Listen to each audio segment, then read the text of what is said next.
Greetings, everyone. Hope all of you are having an absolutely fantastic day. We're back again with more Pathfinder, Wrath of the Righteous. Let's get into it. We've got some new Elven notes, so let's go ahead. Oh, whoops. Give me 1 second. I forgot to plug in my headphones. Pardon me.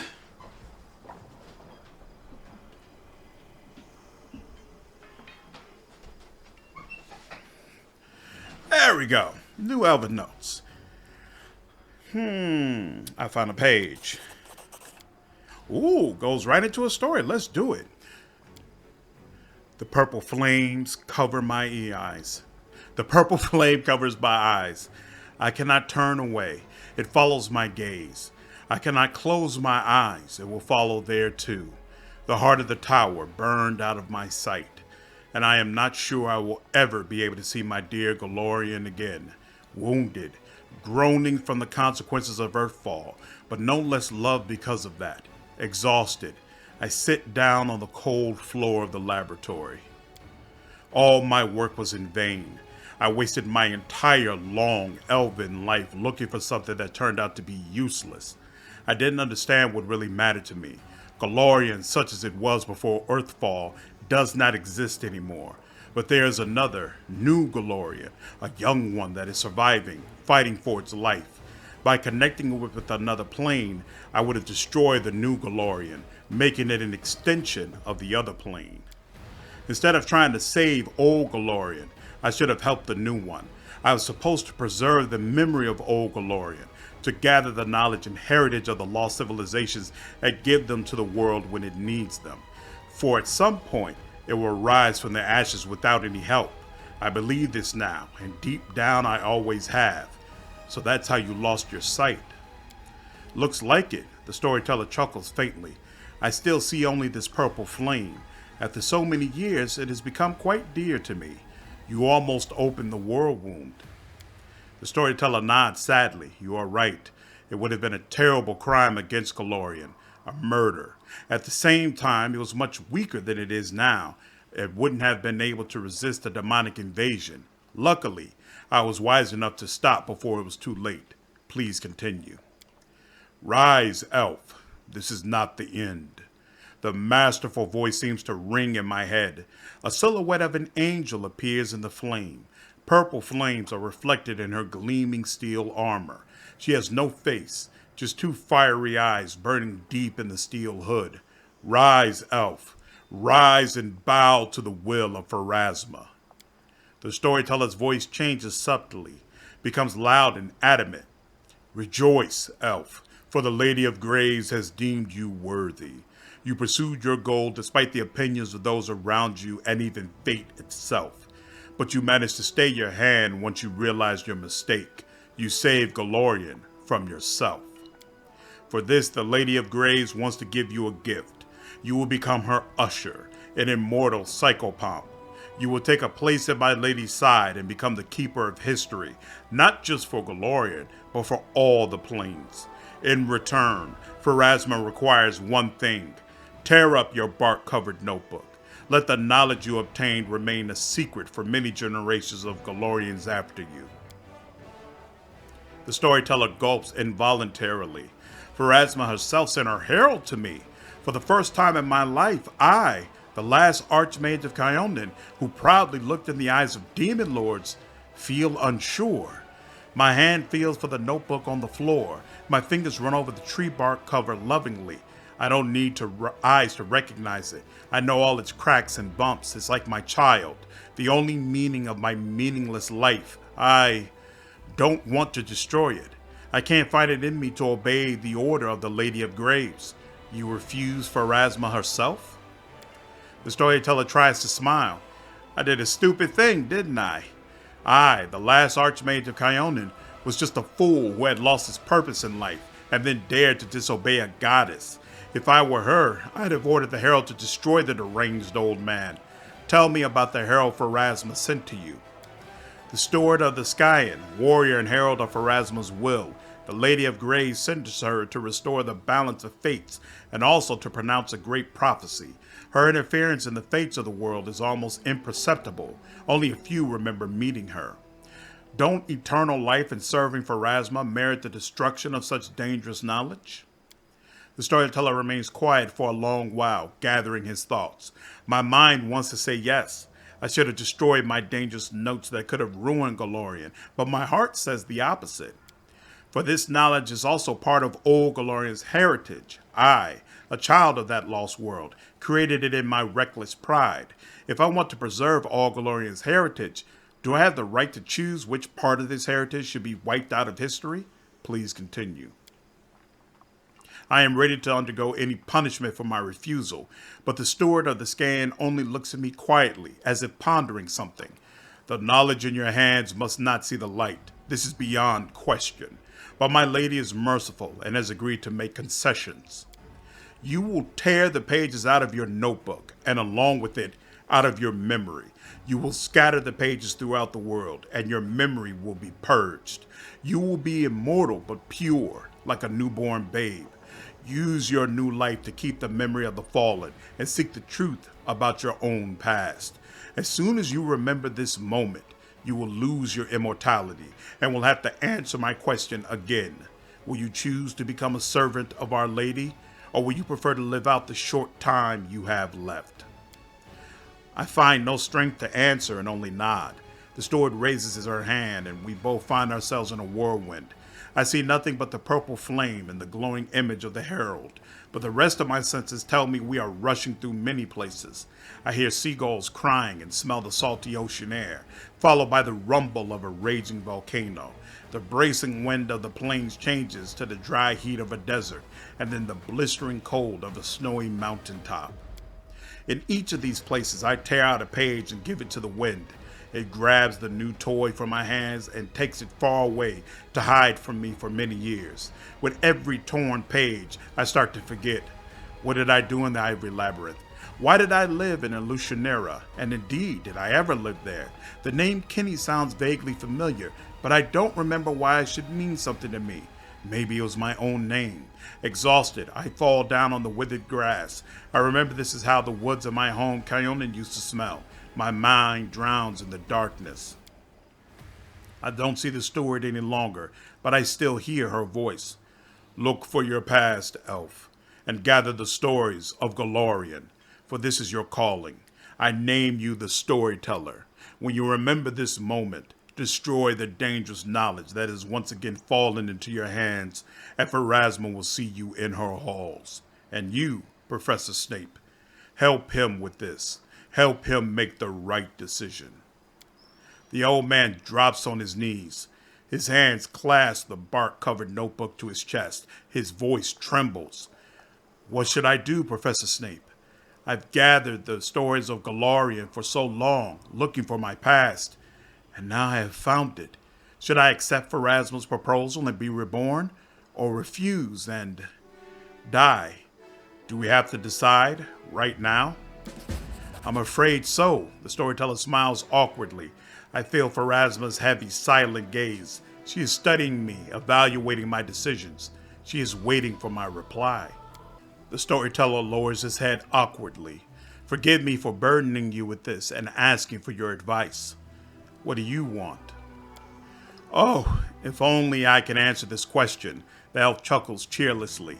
It would be safe to assume several thousand years would be enough to make a single decision, but obviously the last Archmage of Kyonin is also the most indecisive creature on all the planes of the world. So then you got your name, Storyteller, from Pharasma? I suppose so. As for my real name, the storyteller smiles faintly. I remembered it. The name of the last Archmage of Kyonin. An old, unwanted, unassuming name. It doesn't suit me anymore. I am the Storyteller, and I would like to remain so until the end of my days. What will happen if you accept Pharasma's proposal? I will die and be reborn in a new guise and join the servants of the Lady of Graves. The secret and dangerous knowledge of how to merge the planes of the world will die with me. I am free to live out the time I have left, the few years fate has in store for me. When they pass, I will die, and then enter Pharasma's halls and give her my oath properly. What will happen if you reject Pharasma's proposal? I will stay here. I will keep my secret knowledge to hide it in the most faraway and safest place I can find.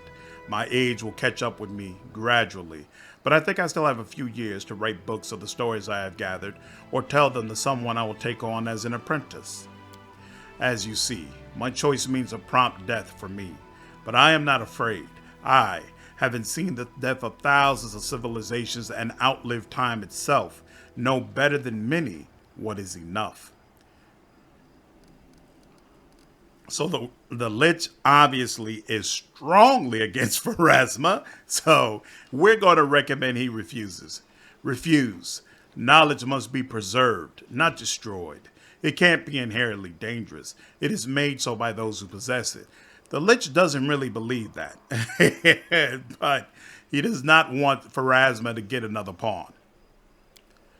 There is wisdom in your words. The elf thinks for a while, but then nods resolutely. Pharasma, Lady of Graves, I have made my decision. I will keep my knowledge for Golarion. I reject your proposal.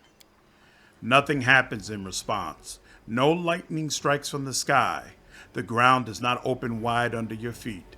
You just feel a gust of cold wind and hear a quiet sigh and its soft caress. Well, that's it. Now everything is over. I know my story, the one I yearned to know all these years and that I had once hidden from myself. And all this is because of you. Thank you. You've given me the greatest possible gift, myself. No reward can measure up to your merits, but still, please accept from me a grain of the knowledge that you've helped me to discover. I bring word from Kenny, your friend. His soul was being held by a Rescagol all these millennia, but I helped him break free.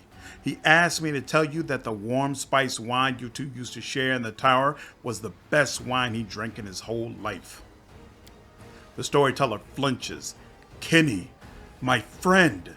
After all this time, I never expected to hear your name, to hear word from you. I didn't think this would still matter to me after so many years, and yet I am glad, touched, saddened. I cannot make sense of what I'm feeling. He remembered the wine. We oftentimes sat there on the tower's balcony. He lets out a sigh, then smiles. I apologize, but I am not willing to continue this discussion. This is too personal, but I thank you for helping Kenny find peace. I found a page that may interest you. Yes! Another page, but we have already learned my entire story. Could it be? There is another. This can't be true, but still, I see it. Another story hidden in these pages will open before us. 3 paces to the left, there is a stone wall. 3 paces to the right, there is a stone wall. Beneath me, there is a rough stone floor. Around me, there is only stone, cold like the hearts of my captors. Caught, imprisoned, here in this black hole, this dungeon, with no sky, no sun, forever and ever until I die. Jagged nails scratching the stone wall, crumbling teeth biting through lips, an inhuman roar clawing out of a throat. The animal they turned me into is roaring. Enough. Stop, Areelu. Remember who you are and what you need to do. My will is still strong. It is the only thing I have left. I force my hand down. I unclench my teeth. I stop the growl. I overcome the animal I'm turning into. Even here, even now, I won't give up. I have a plan. Insane, dangerous, life-saving. I will carry it out. I will summon the demons of the abyss. I will destroy this dungeon along with all of Sarkoris, and perhaps all of Golarion too. What is this place? This is a fortress that resists enemies on the inside, not on the outside. A prison for those whose abilities have not been approved by the priest of Pelora, the shamans of Starasta, or the chiefs of Eyes. This is the threshold, and I am imprisoned in its deepest dungeon. What were you imprisoned for? The storyteller's lips curl in disdain. For what is the wrong question? The right question is why. Because all the chiefs, priests, druids, and shamans are afraid of one woman, Areelu Vorlesh. So afraid that their knees tremble, their hair stands on end, and their teeth chatter. They are afraid for a reason. Please continue. My warnings don't know my secret. My cell measures 6 paces wide by 6 long, but it is in fact much more spacious. I bite through a vein on my wrist and let my blood wash over the stone floor of my cage. The falling drops form a black spot, opening a way to my subspace, a small corner of the abyss, my secret haven and my laboratory. I put pressure on the bleeding wound. I don't want to die, no matter how much it would please my captors, and I step into the portal. I sit at the table and look through my treasures once again. I know all of them. I know every detail and flaw. They are my route to salvation and my home. I found them many years ago in the ruins of a well-hidden tower, behind a secret door in the laboratory of an ancient mage, a heart-sized uncut crystal burning with purple flame, and a blank page torn from an old notebook. Oh, how much I'd like to look into this notebook, read all of it, but one page was enough. I run my hand over the page. I feel shreds of the words and thoughts of an ancient mage, someone who walked the same path I'm walking. There is much I don't understand. Many things escape me. I hear echoes of frightening names. Baphomet, Deskari, Nocticula, and Kenny. Who is Kenny? It doesn't matter. These shreds of knowledge were enough for me to devise my own method of opening a rift between Golarion and the Abyss. Not to escape. Oh, no. I can escape now. It's not hard with my abilities. But to fight. For my future. And for the future of my child, whom my captors killed in front of me. And if Golarion is doomed to perish in my struggle, so be it. I wonder if the ancient mage who wrote the book to which this page belongs would be proud of me. The storyteller raises his face and stares at you with his blind eyes. Am I proud? I want to say that I am not, that I'm ashamed that my work has been used to help open the Worldwound.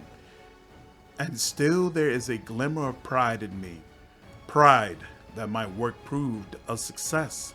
The storyteller sighs hopelessly. Pharasma was right, wasn't she? This knowledge should have been destroyed from the start. Evil stems not from knowledge, but from those who possess it, reinforcing what the Lich said before.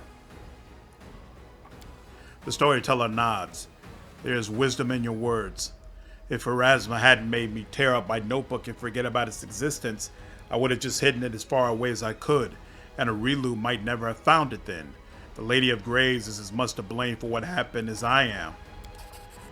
And still, the old man hands you the last blank page of his notebook. Please take it. It no longer belongs to me. It is part of another, even more frightening and dangerous book.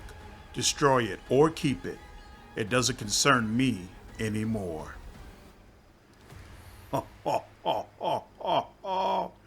Thank you for your stories.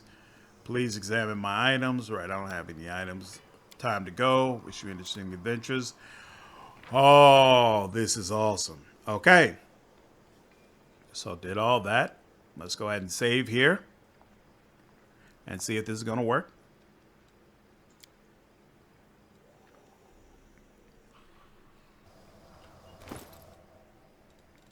And we'll go in here. And where is it? Where is it? Here we go. So we got Lexicon of Paradox, Part 1 and Part 2. Right-click it. Use. The letters written by the hand of Areelu Vorlesh appear to have a life all their own.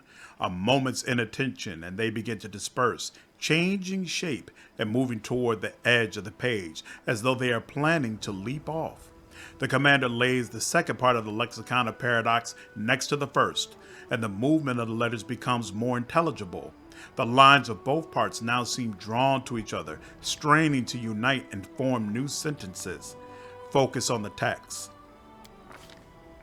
Professor Snape's attention focuses on a couple of words that seem to have only just swapped places. The words freeze, as though they never moved at all. But out of the corner of his eye, the commander sees several words on the other side of the page begin a discrete game of leapfrog. Join the two halves of the Lexicon of Paradox. Professor Snape brings the two halves of the lexicon together, but nothing happens. No magic sparks, no extraordinary transformation. The Lexicon of Paradox remains in two ripped halves. All that happens is that the lines of text begin to move before his eyes. The letters of the two halves are striving to merge into words, but they cannot. Try to compare the words of the lexicon's two halves to grasp their meaning. As soon as the commander's thoughts turn to the lexicon's hidden meaning, the words begin to move faster before his eyes. The frantic motion of the words brings to mind a wasp nest that has just been kicked. The words arrange themselves into sentences. The phrases begin to make sense, but it is a trap, a snare that will force the uninformed reader to set the book aside. The lexicon fights back against the commander's efforts as if issuing a challenge.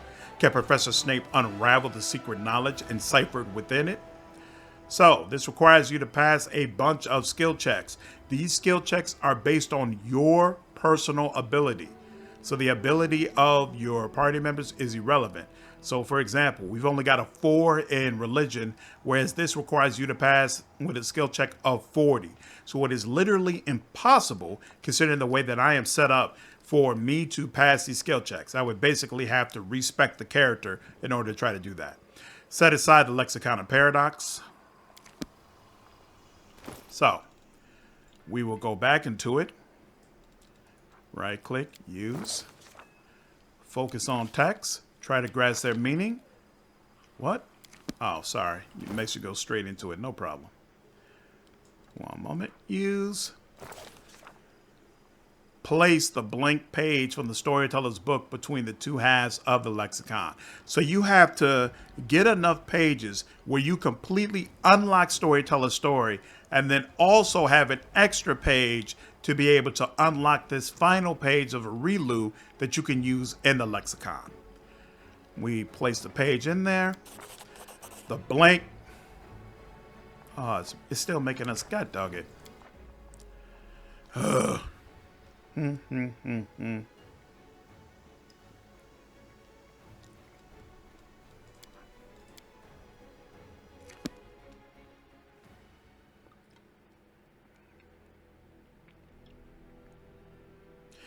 Looked like it was still making us set aside.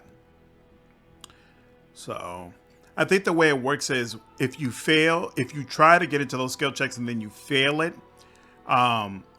you basically have to wait a certain period of time before it's going to let you try again. You can't just try again back to back to back over and over again. Bum, bum, bum, bum, bum, bum, bum, bum.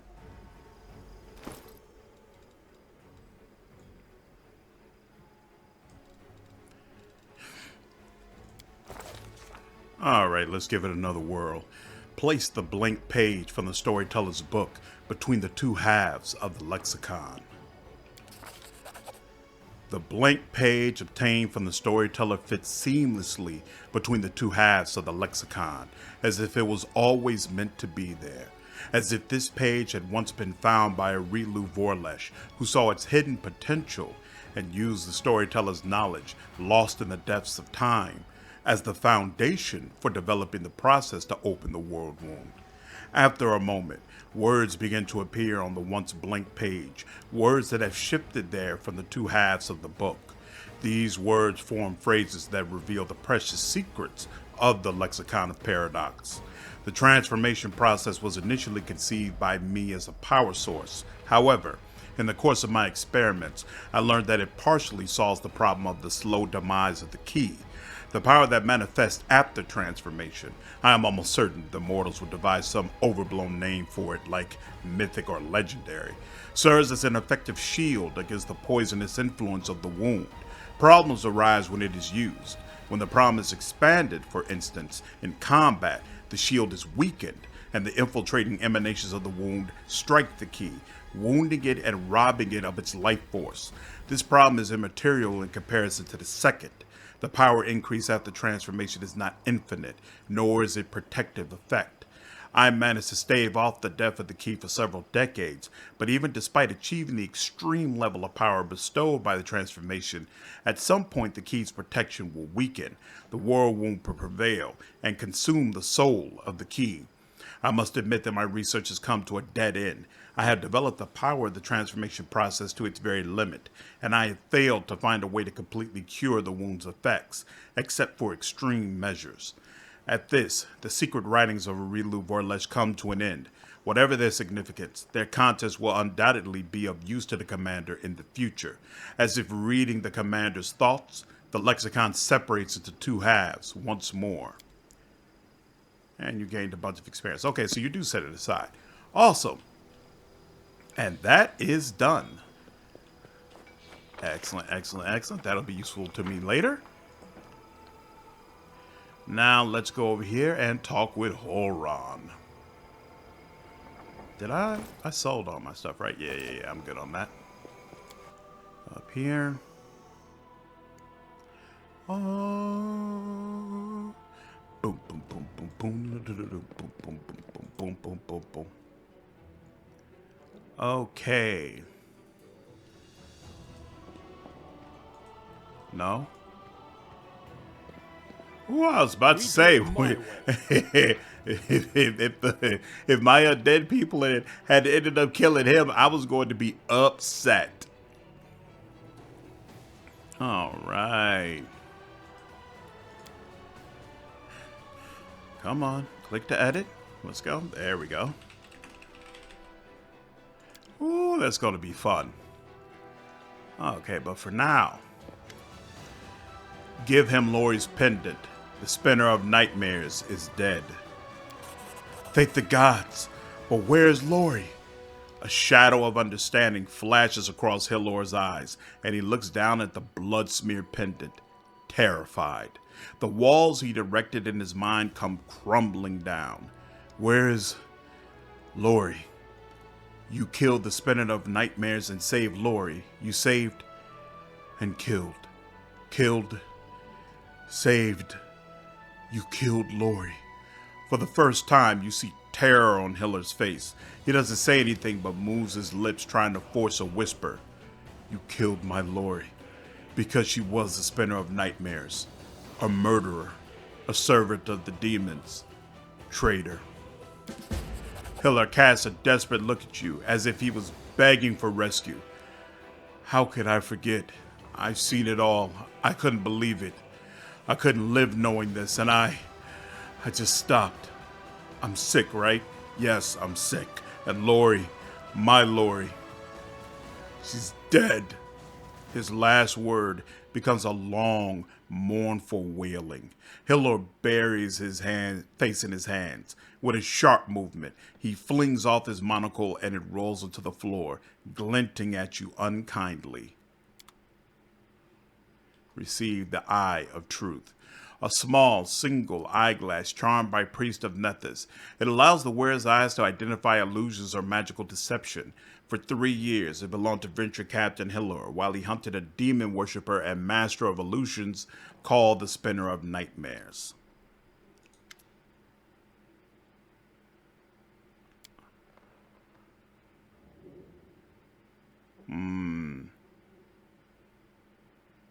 Uh-oh.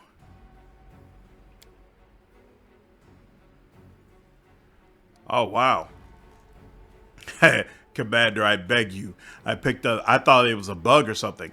I beg you, I picked up the Spinner of Nightmares trail again. I discovered she has a den near the City of Eyes. It would have been too risky to try and storm the place, and I didn't want to put the others' lives in danger. I snuck in alone to catch her off guard. I nearly got to her, but you well know what Hilor is about to say next. He doesn't even realize that he's repeating his recent request word for word. His sick mind, stuck in an endless loop, cannot fathom that his hunt is over. Lori is the Spinner of Nightmares. Remember? I found her. Hilor stares at you blankly and his jaw drops. What are you talking about? Of course Lori is not the Spinner of Nightmares. I fought the Spinner many times. Why are you playing tricks on me? I'm not crazy.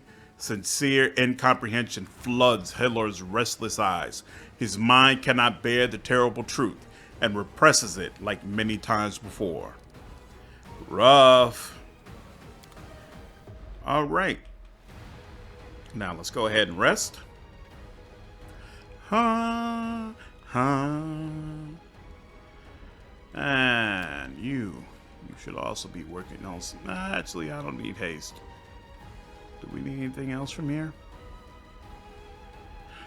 Not really, so I guess you might as well work on haste. Why not? Boom, boom, boom, boom, boom. I calculated the estimated remaining lifespan of the dwarf boy based on statistics and the danger of his current work. The result was 5 months, 19 days. Huh. Come back and tell me that in 6 months.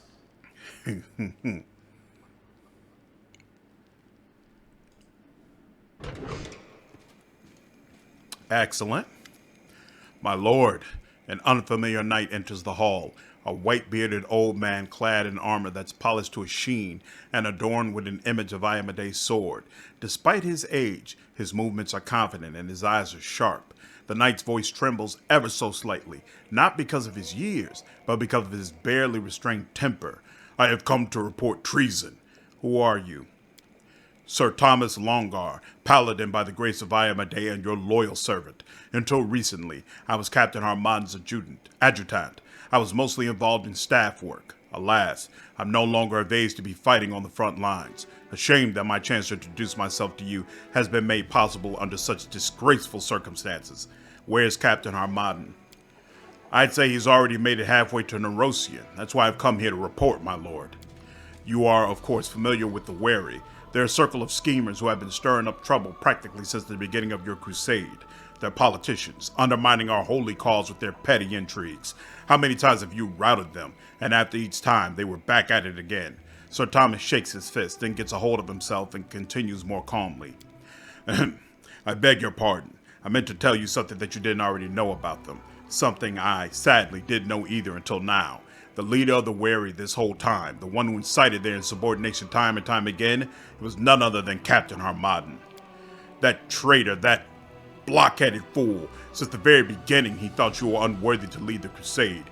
You thwarted each one of his preposterous intrigues, and now he has resolved to mutiny. The captain went to Nerosian to bring back an army, our supposed reinforcements. The moment you let them into the city, he'll order them to seize you. Once that's done, he'll try to take command of the crusade in your place. The nerve. If foolish arrogance could be used as firewood, this army would never have to worry about keeping itself warm in the winter again. What are you suggesting? I know that traitors must face retribution, but what if treason has not yet overwhelmed them completely? Grant the captain a chance to gather his wits. Let us hold a memorial service in honor of the final crusaders. Once reinforcements arrive, we'll invite them to join us in paying our respects to our comrades. We'll turn the traitors' plan against them. Dresden will become a mousetrap. We let the traitors in, close the gates, and block them inside a confined space. Then, we can demand that they turn in their ringleader. We will execute him in plain view of the troops. The good captain wants to play at intrigue. I'll show him how it's done. A couple of letters to the right people in Nerosian, and he will never leave the city. So Thomas, how did you learn of the treason? Remember the debacle the Wari had with their inane mutiny? That was when I first became suspicious. All of the traitors were close to the captain. A pity that I didn't report these suspicions on the spot. I didn't think it would be fit on an adjutant to inform on his own superior. But then I heard his speeches at the officer meeting, how he blamed you for suppressing the rightfully disgruntled traitors. These words put me on high alert.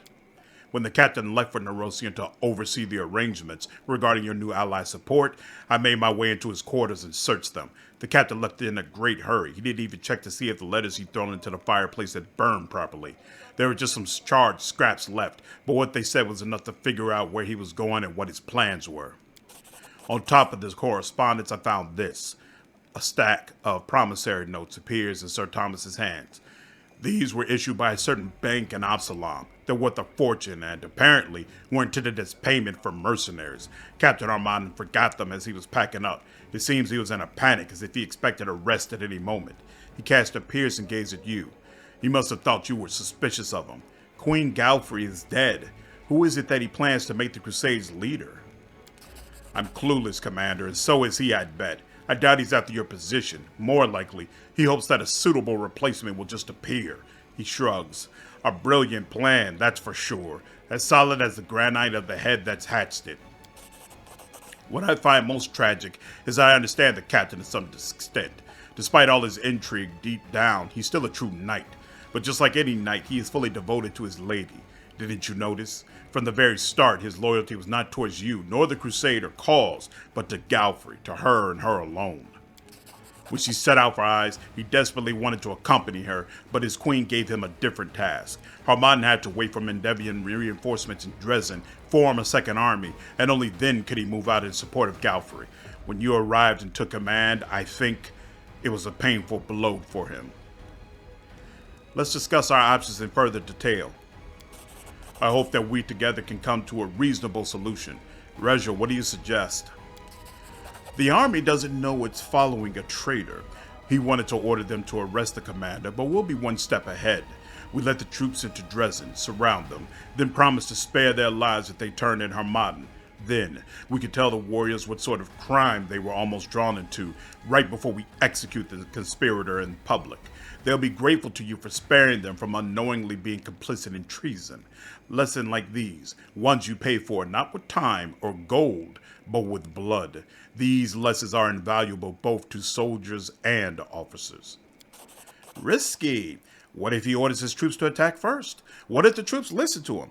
There will be a slaughter. No, we need to defuse the situation carefully without resorting to direct confrontation. Daeran, your opinion, please.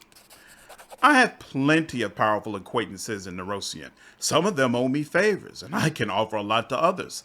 An army captain is not that big a fish. A letter or two, and he'll vanish like he never existed in the first place. As for the nobles that will help us, we'll have a nice shared secret. And secrets in common bring people together. Having friends in high places that are bound by split blood will open new possibilities for us. What the hell? I didn't make a decision. Ugh.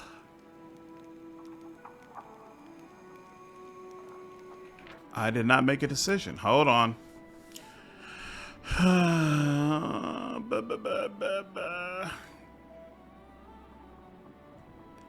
Was there an autosave? There was not an autosave. Oh, that's annoying.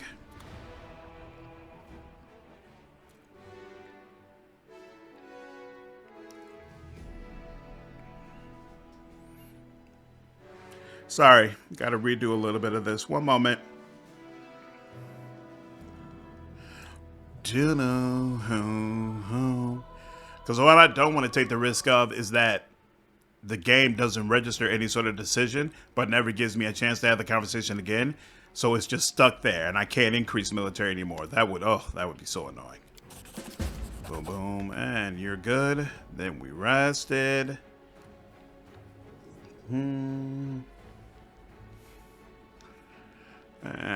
we put her on haste. Pearls of wisdom from Brother Woljif. When you're on a job, don't go wearing a big sweeping cloak. When you're sneaking about the house, you'll knock over every trinket like an idiot. Great advice, Woljif. And let's see what it does. There we go. Who are you? Where's the captain? What are you suggesting? Okay, let's go right into it. Unlocks military experience. All generals gain 50,000 experience. And they gain tactical superiority. All ranged units have a plus 20% bonus to damage. And a bunch of other good stuff. Daeran, what do you got? Dark bonds. All generals gain +1. Okay, so they have a +3 bonus to power per level of this feat. That's cool. Sir Thomas gets great commemoration. A random allied Crusader army unit is recruitable at the commander's headquarters. We're going to go with, what was it? Either one of these would be fine, but you know what? Regil's option appeals more to the Lich. Regil, lure Harmaden into a trap and execute him before the ranks. Good. I'm tired of hearing about these wary. We'll finally put an end to this farcical band of criminals once and for all, and the officers who were so unwise as to follow Harmadan will be taught a clear lesson. There we go. Commander, the supply situation is still critical. I'm doing all I can to find extra rations. Several caravans are already on their way, but this is reality here and now. We can't feed our whole army. Until our shipments get here, we'll have to cut rations. Who exactly would have to tighten their belts is for you to decide. I would proceed with caution and reduce everyone's provisions equally so as not to provoke any conflicts. There's still going to be discontent, so we'll need some fierce agitation in the ranks. We'll tell the soldiers that the situation is about to improve. Yes, this is most likely a lie, but it's for their own good. What's there to think about? The strong and the capable will get full rations, the rest get half. When the hungry riots begin, we'll have the good fighters on our side and the bad ones on the other. Makes sense, no? It is the duty of the strong to watch over the weak, and not just on the battlefield. Above all others, we must feed those who might not make it through this time of hunger. The strong will endure, even on short rations. If we must cut rations, then we'll do it, but we won't lie about it. We'll tell the troops that things are bad and may become worse in the future. Then we'll see who's here for the food and who came to fight for the crusade. Where did this threat of hunger come from? Things were fine before. Not to mention I'm a Lich and most of the crusade is dead. So what's the problem? They were while Mendev was stable, but when Her Majesty departed for eyes, things began gradually to slide toward chaos, and now they're all the way there. We can't provide for ourselves, we can't grow anything on this land, and we can't breed any cattle. All our food comes from a single source, Mendev's military warehouses, and with every passing day, we're seeing less food and more warning signs. I would like to hear the Council's suggestions. Yes, Commander. Woljif, what's your advice? My vast life experience says that the kicks of a hungry mob are very painful. So when our troops rise up over this food shortage, and it's gonna happen, believe you me, I'd rather be guarded by the bravest and the toughest warriors than look through the window at them leading the rebellion. Which is why we better feed the meanest ones first, and as for the rest,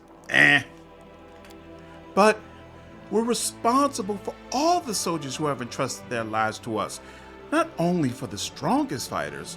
Areelu, what's your suggestion? The soldiers in our army are all different. Some are stronger, some are weaker.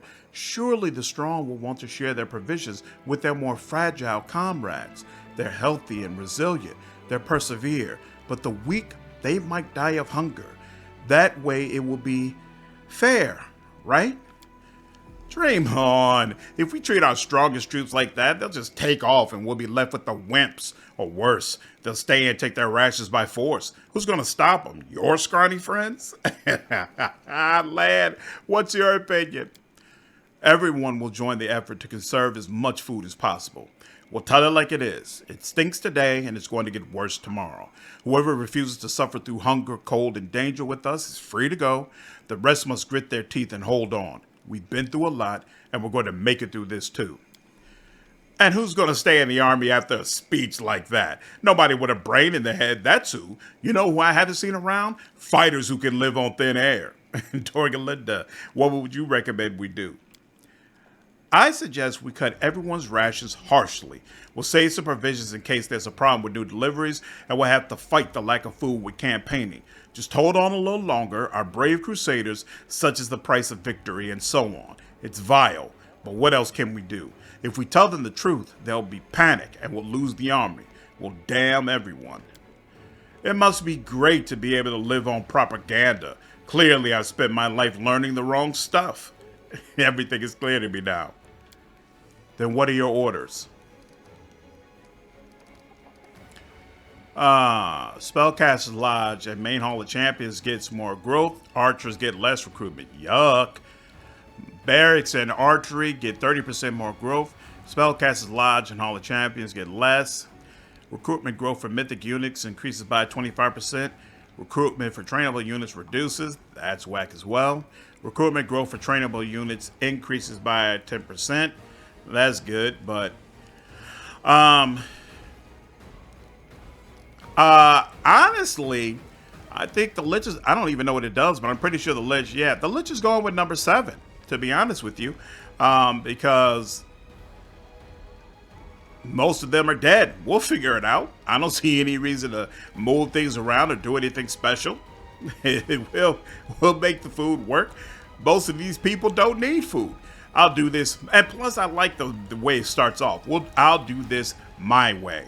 We're not going to change up my process and my vision for how the Crusade is going to go just because you think we don't have enough food. I am much more in tune with my Crusade needs. It'll be fine. Nobody's going into battle on an empty stomach. Everyone gets the same food as before. We'll get through this somehow. It's risky, Commander. What if the shipments don't make it? We'll all eat equally well, and then, as equals, we'll all starve to death. But it will be as you command. Commander, this crisis will be over soon, one way or another. If we've done things right, I'll assemble this council again and happily report our success to you. If not, well, we'll have done all we could. All right. So I didn't get a military meeting. Interesting. I guess because I need to do some more recruitment.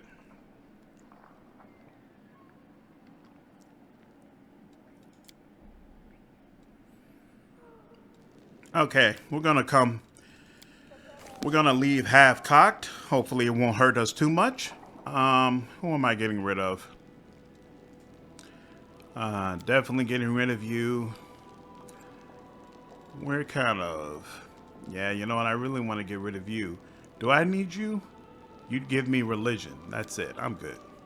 We're going to take Daeran, and we will take land. Try to get their quest done. Boom, boom, boom, boom. Boom. Boom, boom, boom, boom, boom. Are you serious? The fort camp of the Mammoth Lords is besieged. Isn't that nice? So that's happening. That's not happening down here. That's happening all the way up here. And who's this? Well, what? Oh. And you're not ready to go anywhere yet. Oh, well. So... what is this? Tyrant's Keep. This is the Mountain Warden. That's probably the closest I can get, right? Whoops. Here. Oh, yeah. Uh-huh. There we go. And so, wait. Is the reinforcements, the expendables? All right, he had to come down here to deal with, what's his name? Okay, cool. We need to go, where is this thing? Trap for the other.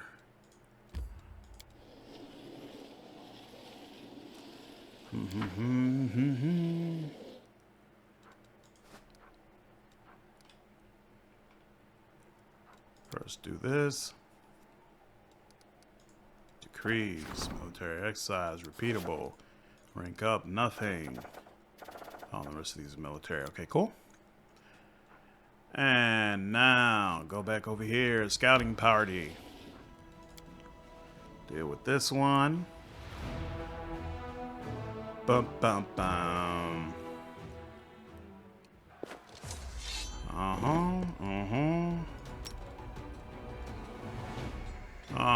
You know what? Fire doesn't do anything to you.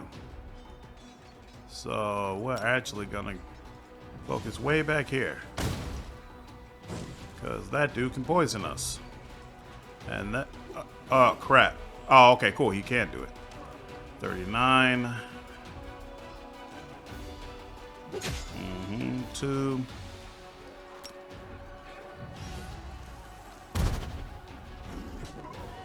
Excellent. Okay.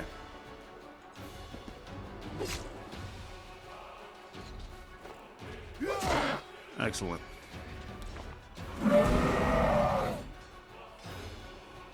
Alright, guess I would use Bone Shaker on you. And did absolutely nothing to this guy. That's real comforting.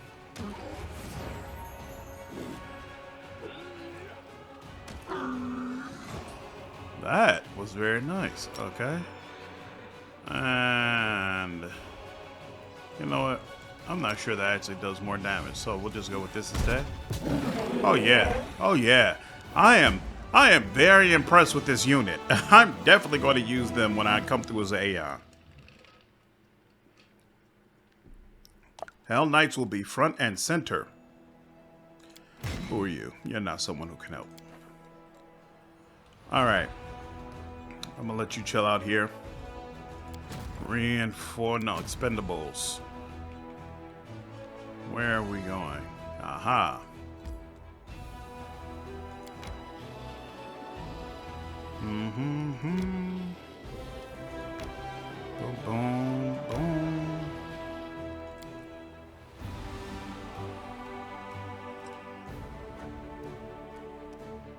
Come on. There we go.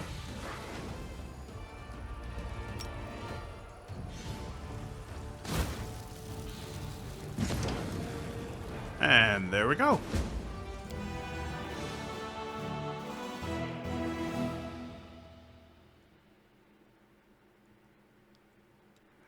And morale's back where it should be. No more demon armies. Where is my skeleton vendor? Come on.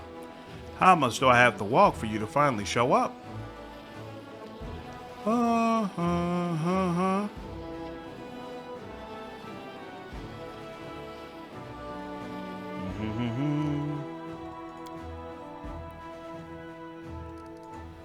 Enchanting voice. One of the units ran into a monster with 100 female heads.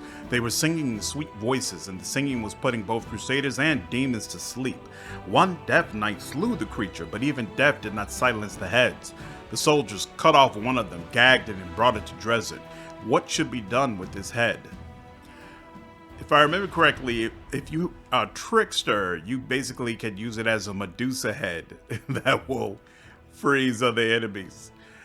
Use it for healing, use it against the demons, puts target to sleep, sell it, adds 5,000. None of these are all that great, but actually I'll use it against the demons. The soldiers pass the head over to one of the generals to use this enchanting singing in battle. Sleeping demons will not be able to fight back. Okay, close out of this. And I don't see any need to wait. Let's just go ahead and go.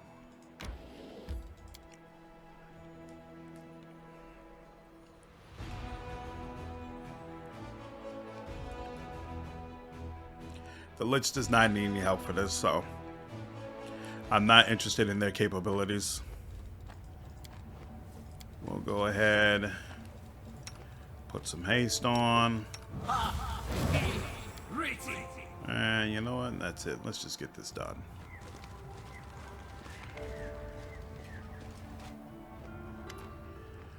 Leotor plays his role perfectly. He stands before the improvised place of execution, formidable and emotionless, like the living embodiment of inescapable retribution. Commander, I am glad to see that you held up your end of the deal. The Mendev Inquisition thanks you. We will take custody of the criminal now. It's hard to read anything on Daeran's face. My, what a curious installation. Count Rende, the Mendev Inquisition finds you guilty of treason, criminal links to demonic cults, orchestrating the murders of several of this country's citizens who were killed and decapitated by you or your accomplices in Kennebrez and a range of other places. I, Leotor Hawkblade, Inquisitor and Exterminator of the Demonic Blight, by the grace of the Inheritor, have been authorized to carry out the sentence, death by fire. With the permission of the Commander, we will begin. Daeran darts a glance at you, seemingly lost for words.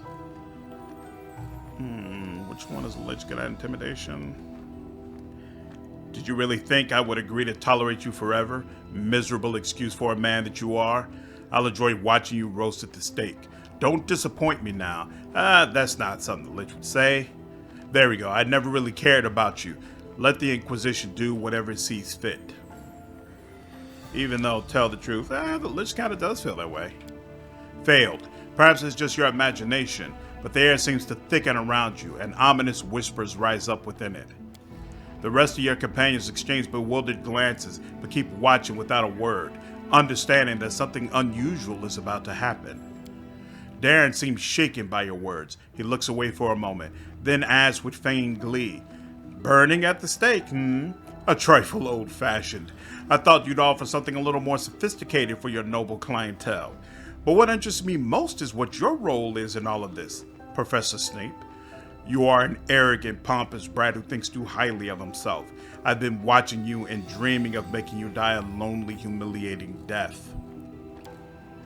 The shadows around you seem to deepen, and the light begins to hurt your eyes. Angry whispers hiss just at the periphery of your hearing.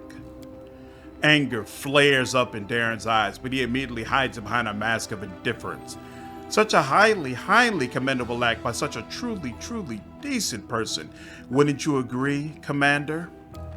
Leotor stands motionless like a statue. He stares at you expectantly, as if asking your permission to continue. You've mocked and hurt others your entire life. Now it's your turn. Take your place at the stake and endure the agonizing death you deserve. Good Lord, I'm going to fail all these. An unpleasant chill runs over your body, like cold and wet hands are sliding over your skin, touching a dozen places all at the same time. I see no point in going along with this drama any longer. Daeran's voice drips with venom, the most contemptuous smile imaginable flashing on his lips. I have no desire to entertain you and your friend, Commander. Feel free to do whatever you have planned. I hope that your attempt to rid the world of Daeran or Rende will not lead to any unforeseen incidents.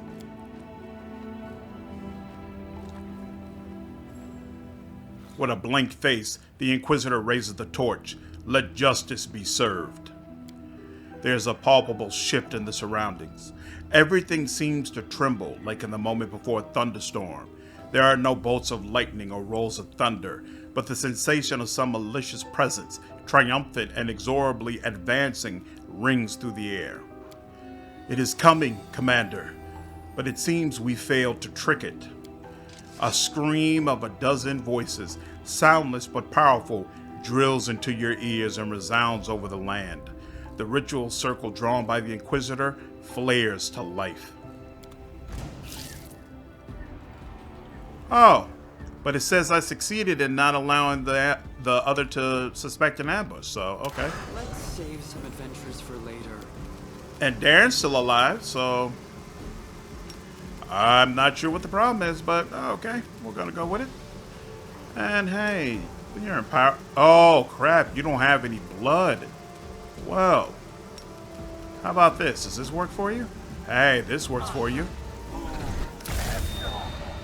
The other is immune to absolute death. This is problematic, ladies and gentlemen. This is very problematic. Oh, snap. I didn't envision this. So how about, oh my god, they consider that a standard action, and I'm screwed. Oh, this is actually going to be harder than what I had planned. Delamere, oh, yes. Delamere, do your thing, girl, do your thing. A bedrock on the team. Look at that, even the skeletal marksman is getting into it. And now the other starts up with his nonsense. I don't even know what he just did, but it was probably horrible. All right, hey, Castiglier is getting a full attack. Come on, brother. Yeah. Oh, great job, great job. A sudden silence falls over the battlefield. It is accompanied by the sensation of sinking into deep water, slowly and inevitably.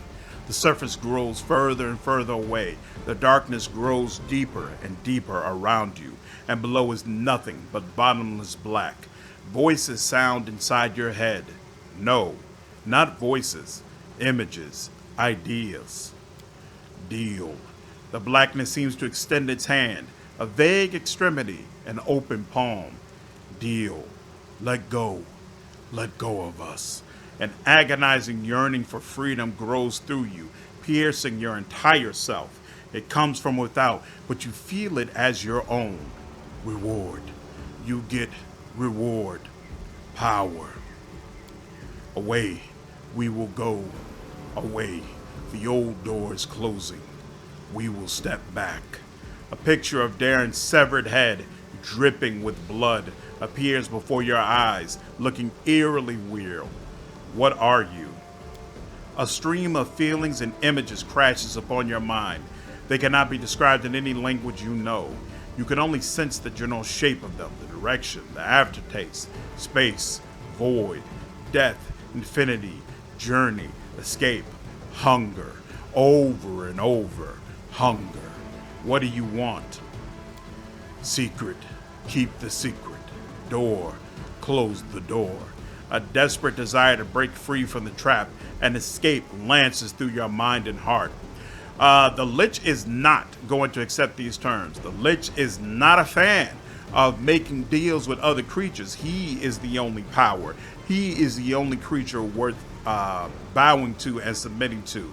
He does not treat other mythical beings as equals, and he most certainly does not want them in his realm or his region. And even if he lets this creature go, it could easily choose another host and come right back, despite the terms of this deal. So, because of all that, he is going to say, I refuse, you will die, creature. The feeling of sinking into the depths is replaced by the sensation of a whirlpool roiling around you. Death, freedom, freedom, death. Alright, and he still didn't kill, right, Daeran's still alive, so, yeah. I'm not sure what's supposed to have happened here, but let's move on.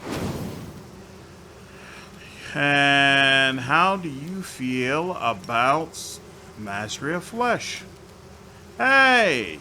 Well, I'm not sure yet. Why? Oh, there we go. The other is immune to Mastery of Flesh. Oh, wow. This is going to be super interesting. And me supercharging these skeletons meant absolutely nothing. They're all missing. Great, great, great. This battle just keeps getting better. And Delamere. Oh. So thankful for you, Delamere. Oh, just a rock. Just a rock on this team at all times. Oh, love ya, girl. Love ya. Excellent job. You're not on your horse, are you? Your horse is all the way over there. I dug it. You know what? We'll come back to that. You can't charge anyway, so let's just go. Let's just head in.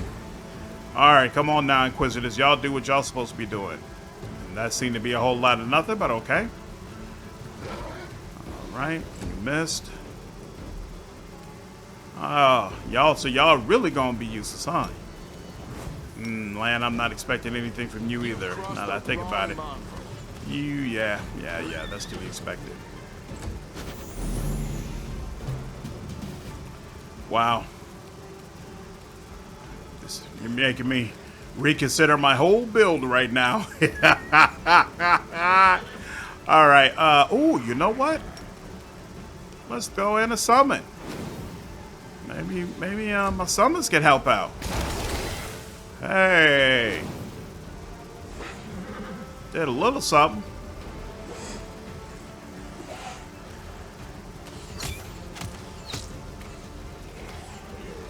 Oh. Delamere, you can do better. You know what? That's what I should have did with my Lich. Go ahead and buff up my other allies. Wasn't thinking. Oh, wow. Ah, excellent job, Castiglier. Let's go ahead and do this. Now, let's get this done. Oh, yeah. Oh, Char. Look at you doing your order proud. Excellent job. Absolutely excellent job. Okay. Let's have a little convo now. Daeran wraps his arms around himself for a moment, clutching at his shoulders. With a slightly crazed look in his eyes, he surveys the area, his gaze never resting on anything in particular. His lips move, but no sound comes out. At last, the Count says, "It's over." I hope it is. The commander and I spared no effort to home in on this entity, and then to lure it into a trap. I assume now you understand the real reason behind everything we put you through, Count. I am especially proud of my overly ruthless Inquisitor speech. I like you, Sir Not-So-Ruthless Inquisitor. It's a real shame that I shall have to kill you. Daeran, what are you talking about? Well, Daeran is speaking in a strange manner, apparently marveling at the sound of his own voice, tasting each word on his tongue. Either that or the Inquisition will grip me by the throat and finally execute me. Unless they decide to lock me up in some closed facility for clerics and mages that will look suspiciously like a prison. Leotor remains calm, despite the heavy toll of combat and the threat to his life. Count, you are without a doubt guilty of being in contact with a vile entity from the beyond and of concealing signs of its presence in Mendev and the Crusade.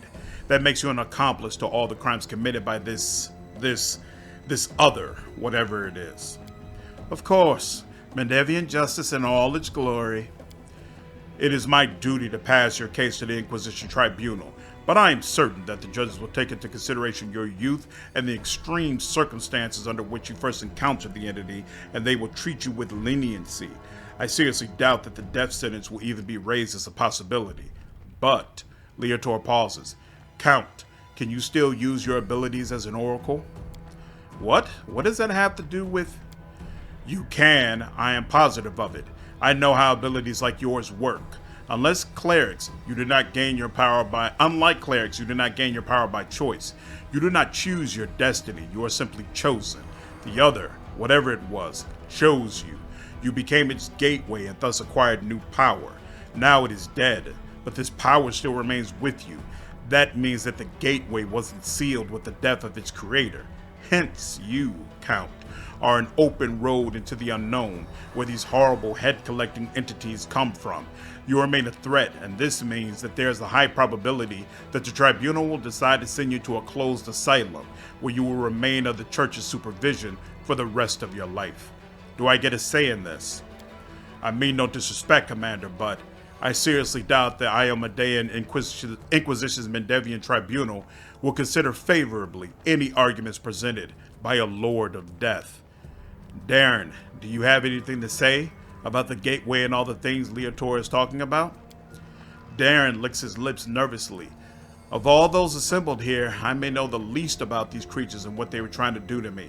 I was simply instructed to keep my mouth shut, otherwise the next severed head would be my own. So I said nothing. I have been saying nothing for 10 long years, while they used me to come and go from this world as they pleased. Oh, I don't know how it works. I don't know if there's some road inside me or where it may lead to. There must be another way to resolve this. Another way? I am afraid there is no such way, Commander. Don't ask me to sacrifice my principles, I will never do that. The only thing I can say is that the tribunal's verdict, no matter what it will most probably not be carried out as long as active hostilities continue in the Crusade. But after they are over, we will have to step in. Actually, there is another way. You can kill me right here and now. Daeran chuckles, then waves his hand and rubs his eyes tiredly. I am not joking, and I'm not being overly dramatic. I am not going to that damn tribunal, and I'm not going to any damn asylum. This life, so-called life, they have prepared for me is everything I have ever hated with a little extra on top. I will not be able to live like that. I never even want to try. I would much prefer to take one final breath as a free man than to live decades more with a noose around my neck. Lan frowns. For someone like him, death really would be better than what awaits him for the tribunal. Okay, so the Lich is going to choose to attack Leotor. Leotor already made it clear how little he thinks of the Lich when they first spoke. But even more importantly, where Leotor really made a mistake was saying that a word from the Lord of Death would not be enough to sway the tribunal. He should have kept that to himself. because the Lich takes personal offense, as much as a Lich who's been stripped of all emotion can take offense, to the idea that other countries do not respect his word and do not see him as a power and a force that must be considered before they're making such decisions. So he's going to kill Leotor more so as a signal to the people that Leotor comes from than any personal feelings about Daeran or wanting to protect Daeran. He really doesn't care what happens to Daeran. Attack Leotor. Alas, I can't accept what you plan to do to Daeran. Daeran stares at you with a surprisingly sincere expression of gratitude. I do believe that was the most significant thing anyone has ever done for me. Isn't that touching? And now, if you'll allow me, I intend to fight back as hard as I can to keep you from lawlessly murdering me. Goddess, Leotor Hawkblade takes his final stand. Ooh, it's real satisfying facing people who are made of flesh and blood, let me tell you. This is so much better. This is so much better. Where are y'all at? Is this all you? Oh yeah, this is all of you. Oh!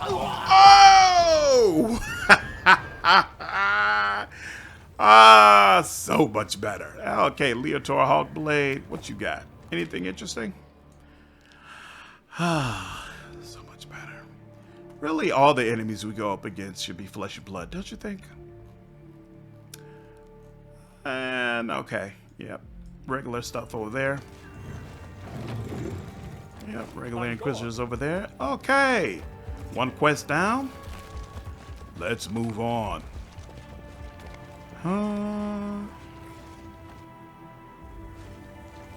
It's an odd word. Freedom. Why did you mention freedom? Because it is the greatest treasure, second only to life itself, which many fail to appreciate, sadly. People are so eager to shackle themselves, sacrificing their freedom, and they don't even realize it. Well, so be it. I am free now, and I, for one, do know how to appreciate my freedom. We just killed a man for your sake. Oh, yes. And I even feel something approaching regret. This Inquisitor didn't seem such a dreadful hypocrite, unlike the others of his kind. He died for his beliefs. Such is life. The genuinely righteous always die first. But he knew the risks. I doubt I would ever be willing to sacrifice everything I am for the sake of a stranger.